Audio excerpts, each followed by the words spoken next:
السلام علیکم۔ امجد اقبال اوان ایک نئے ویڈیو کے ساتھ حاضر خدمت ہے۔ یہ پوچھا جاتا ہے کہ جو خسرہ نمبر ہے جہاں پہ ہم جائیداد لیتے ہیں تو ہمیں معلوم کیسے ہوگا کہ جس خسرہ نمبر میں سے ہمیں پراپرٹی دی گئی ہے، پلاٹ دیا گیا ہے، زمین دی گئی ہے، ہم اسی خسرے میں ہی موجود ہیں،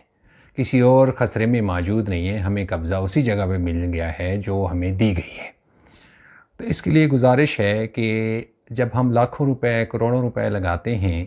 کوئی جائیداد خریدنے کے لیے تو ہمیں چاہیے کہ ہم ایسے موقع پر پٹواری کی خدمات حاصل کریں،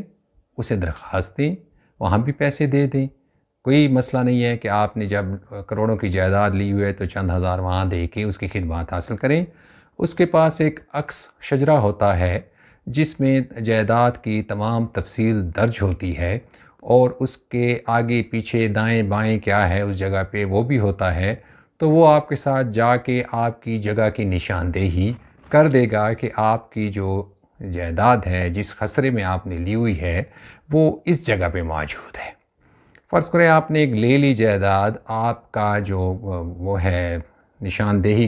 کرنے کے بعد پتہ چلا کہ جی آپ تو اس جگہ پہ تھے، وہ سامنے جو نہر ہے اس کے قریب تھے،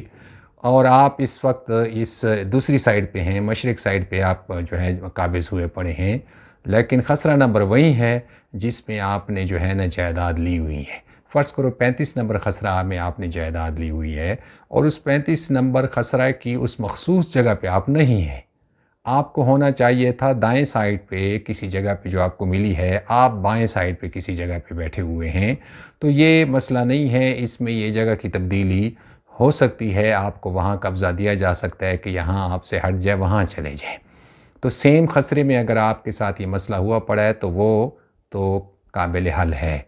لیکن اگر آپ کی جائیداد 35 نمبر خسرے میں آپ کو دی گئی ہے اور آپ 36 نمبر خسرے میں کہیں قابض بیٹھے ہوئے ہیں تو یہ آپ کے لیے پھر بڑا مسئلہ ہو گیا، کیونکہ آپ کا خسرہ ہی وہ نہیں ہے کہ جہاں پہ آپ قابض ہوئے بیٹھے ہیں، آپ 35 نمبر میں جاتے اور وہاں پہ یہ چیز جو ہے نا آپ کو ملی ہوئی ہے، آپ اس کی بجائے ایک غلط خسرے میں گھس کے بیٹھے ہوئے ہیں اور وہاں قابض ہوئے پڑے ہیں۔ تو اس کو درست کرنے کے لیے اب ایک لمبے پروسیجر کا آپ کو انتظار کرنا پڑے گا۔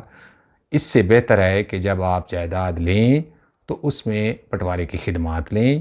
ان کے ساتھ جا کے اپنی اس جگہ کی جہاں پہ آپ نے وہ خریدی ہے اس کی نشاندہی کروائیں اور وہیں پہ قابض رہیں تاکہ کسی قسم کی بھی بعد میں پریشانی سے بچ سکیں۔ امید ہے آپ کو بات سمجھ آ گئی ہوگی۔ اجازت چاہوں گا، اللہ نگہبان۔